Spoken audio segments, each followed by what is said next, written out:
This is Luke Rudkowski of WeAreChange.org here in England, and I'm joined by the one and only David Icke. Now, David, you have been making many predictions about World War III, and a lot of things you've been saying throughout the years have slowly been coming together. Right now, with the situation in ISIS, how do you break it down? What's your understanding of it? Well, world wars change worlds, and if you have a global agenda, then global problems allow you to offer global solutions.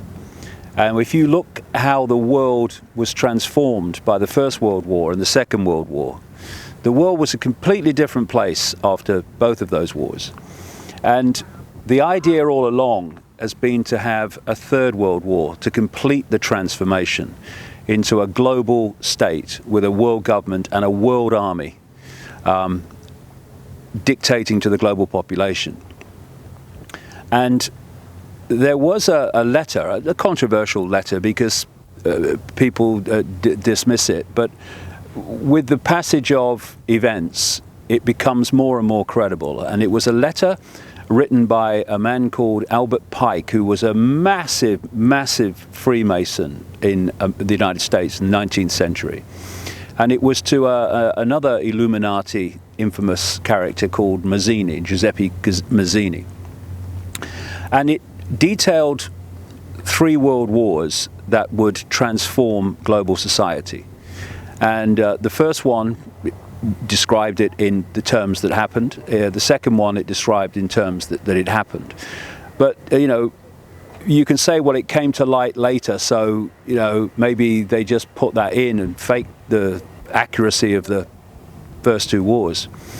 So the credibility of what it said lies in what it said about the Third World War.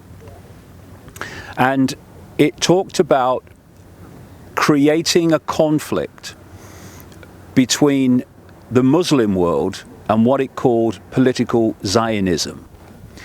And people will say, well, that's got to be a fake because there was no Zionism when that letter was supposed to be written. Well, this is an agenda that's projected a long way forward. This is why Aldous Huxley, Brave New World, and Eric Blair, George Orwell, 1984, who knew each other.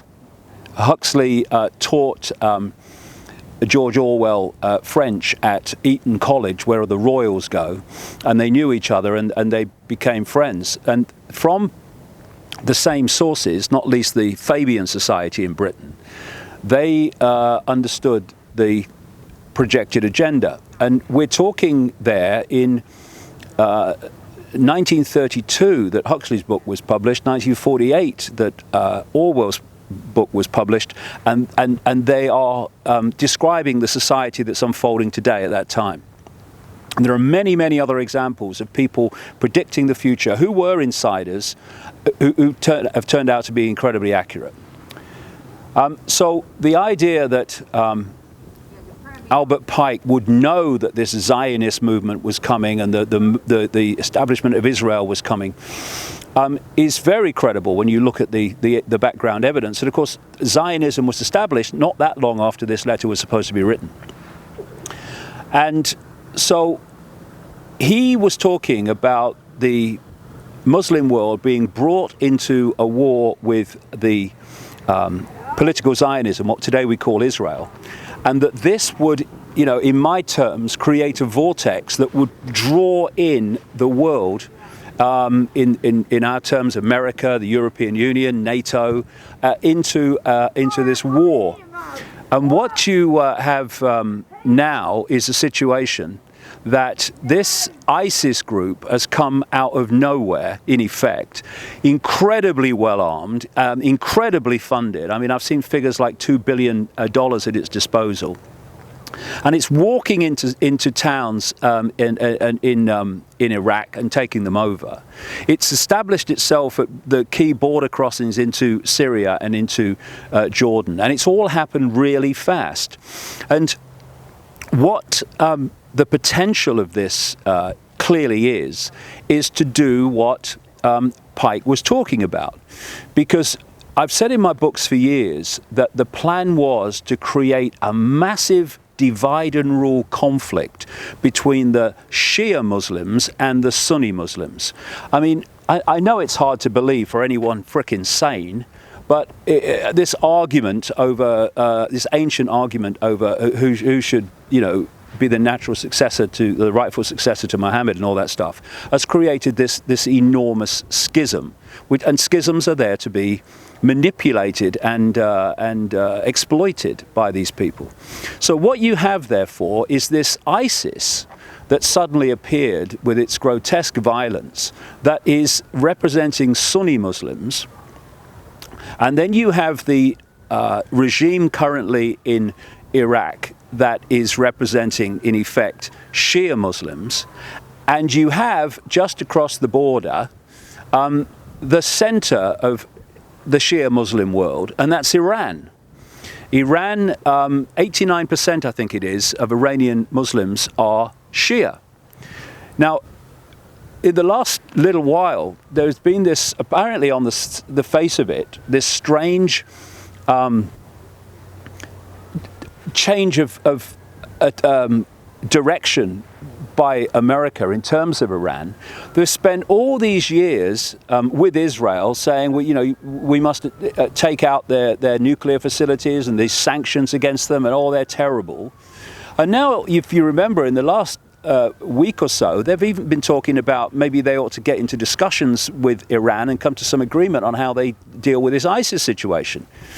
And it's like, what? Yeah. But when you come from this perspective, what they're doing is they're trying to draw Iran into this Sunni Shia conflict, like, protect the Shia that this Sunni ISIS are threatening and overrunning at the moment. And once they get Iran pulled into that vortex, it ain't going to get out. Yep. Then there's another aspect of this, which is a real red flag for me. And that is this ISIS organization is very extreme.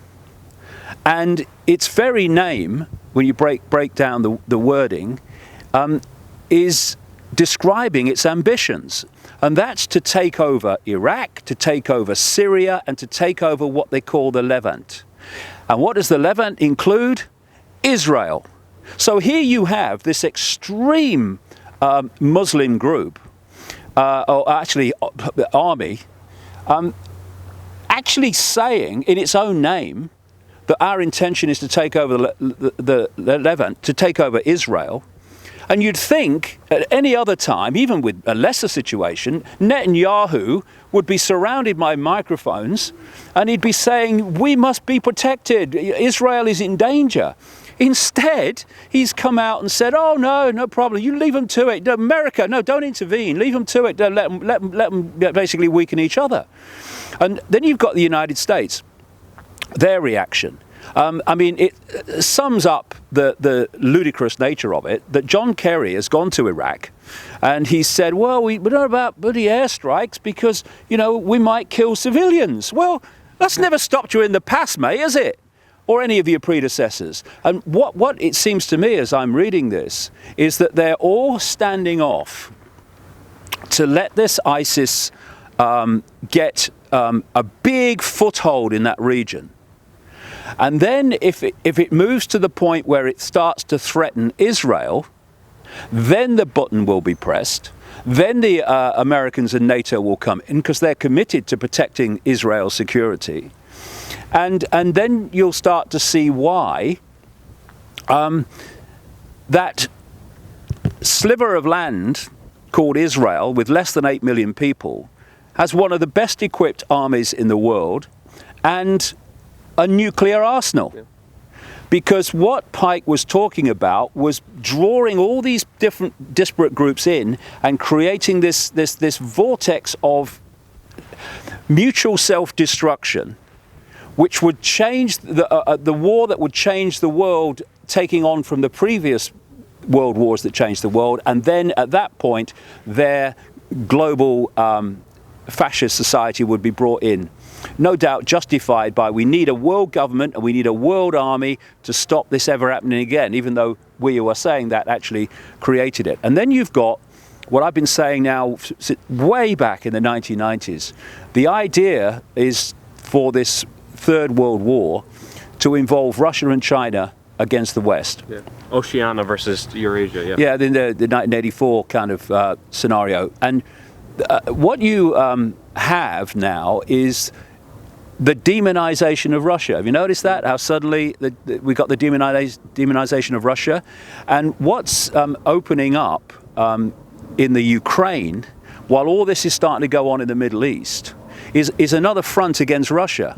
Because, you know, it's very easy to see how Russia can be pulled into this Middle Eastern conflict by supporting Syria, because destroying Syria is part of ISIS's agenda and American agenda and NATO's agenda. And also Iran as well. Yeah, and destroying Iran. Yeah, so and Russia would come out in support of Iran, and the same would happen with China. And so you can see how it's how the pieces in the game are being moved around to create the scenario that Pike talked about. And the idea is to basically bring everything to its knees, so that the world would have to be rebuilt in its structure and the way it operates, and that would be in the image of what they've been working towards all along: world government, world central bank, world army, world currency, centralized control of the planet. It's very easy to see with current events how it's moving in that direction, and we need to understand what the goals are, to understand what the moves towards that goal are. And when you look at it from this perspective, what is happening in the Middle East is not random. None of it's been random. Libya's not been random. Syria's not been random. None of it. And ISIS certainly isn't random. It's part of this long-term plan to take over the world by creating enormous chaos, to which they can offer the order out of the chaos, their order, their new world order. Problem, reaction, solution, order out of chaos. You know, they set up the problem, U.S. funds with NATO, Saudi Arabia, Qatar, ISIS in Syria to go after Assad. You know, they stop, Russia stops the U.S. from attacking them, so they find a different way. Now ISIS is running loose. Israel, for the first time ever, is saying it's not even a problem. Yeah. Meanwhile, they backed everything from the very beginning, and they're creating this awful situation. They're bringing Iran into it, meanwhile financing both sides of the situation. Iran is now fighting in Iraq, and you know, China and Russia are standing by. They're being agitated in Ukraine with the bombing in Donetsk and Slavansk right now. Ukraine is pretty much asking for Russians to come over with all the bombs that they're dropping on them. Yeah, in fact, a close aide of President Putin, who has special responsibility for Ukraine, has actually said this week that the United States is preparing for a war against Russia through Ukraine, and that what they plan is to try to take Crimea back.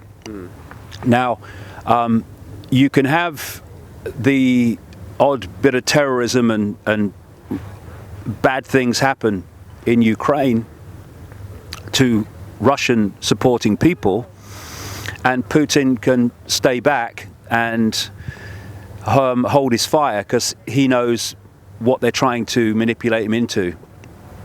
But if they try to take Crimea back, Putin's ego and Putin's pride will no way, I would strongly suspect, allow him just to let them do it. Exactly. And therefore, that if they try to take Crimea back, then what you're looking at is a war, or a calculated war against Russia. Yeah. And if you start a front against Russia on its borders, and then all this stuff going on in the Middle East, you are diluting Russia's impact on what's happening in the Middle East. Yeah. And it's all a setup. And when you have Saudi Arabia and Qatar, who are 51st states of the United States, there are many of those, mind, funding this ISIS and funding this terrorism, while the Americans, who could tell them to stop any time, are saying, are condemning the very terrorism that their 51st states are supporting. Well, the picture's so bloody obvious. It's a setup, and it's a setup to attempt to trigger World War III. And that's why you see Russia trying to back their economy with gold. That's why they're making better business relations with China. They're selling oil to each other right now, and they're moving away from all this. Yeah. But Putin's ego is very strong. They could provoke him, and you don't know how Putin will respond. That's what they were discussing at the Bilderberg meeting just a few weeks ago, when it came out that they were discussing if they should raise the NATO defense budget. What should they do in Ukraine, and how can we understand Putin? How can we use the situation with Putin? It came out in the Bilderberg meetings that they're discussing this. So you can only imagine what NATO arms dealers, oil oligarchs of the Western power elite are going to have an interest when it comes to important decisions like this. Is there anything else that we need to understand about this kind of creation of war that's happening right in front of our eyes? Well, it's a progression, and you have to connect the dots to see the progression. Going into Afghanistan was stage one, justified by the lie about 9/11 and who was really behind it. Then they go into Iraq. That has created the situation where this ISIS can now run riot. They want to go down into Africa, and so they're creating terrorism all over Africa. And so one of the big blocks to what they wanted was Colonel Gaddafi. And so they had to get rid of him. That was what the Libya thing was about, where they trained, armed and funded rebels to attack the Gaddafi regime. Al-Qaeda rebels at that, when we're supposed to be fighting Al-Qaeda. Exactly, and to attack the Gaddafi regime. And when they responded, it was, he's killing his own people. No, he's responding to people you funded to attack him. And then these rebels and others then moved into Syria after they'd done the thing in Libya, and they did the same there, and they thought that Syria would go like Libya, but it hasn't. That's been a big problem for them. And when they wanted to, because they were behind the time, they wanted to push that on. That's when they did the chemical weapons scam, which was not Assad's work at all. That would have been suicide. He's not that stupid. It worked in Iraq once, and then Russia came in, stepped in, blocked it off, and also popular support stopped the war in Syria. Yeah, and your popular rejection of bombing another country stopped that being pushed on. So they're behind time on Syria. But that moves then into ISIS. By arming ISIS, the Americans allow them to also supply the terrorists in Syria, which they also control. It's all unfolding with the magician behind, or the puppet master behind the scenes. And when we realize that, we can see that events are not random, but coldly calculated. These people are sheer, undiluted evil. And people need to understand that. Otherwise, they will reject that anyone could do what they're doing and kill and maim and slaughter so many people.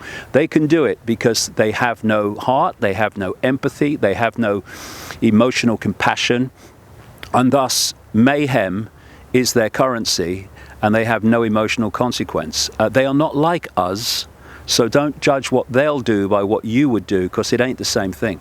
To understand the future, we have to understand the past. David, thank you so much.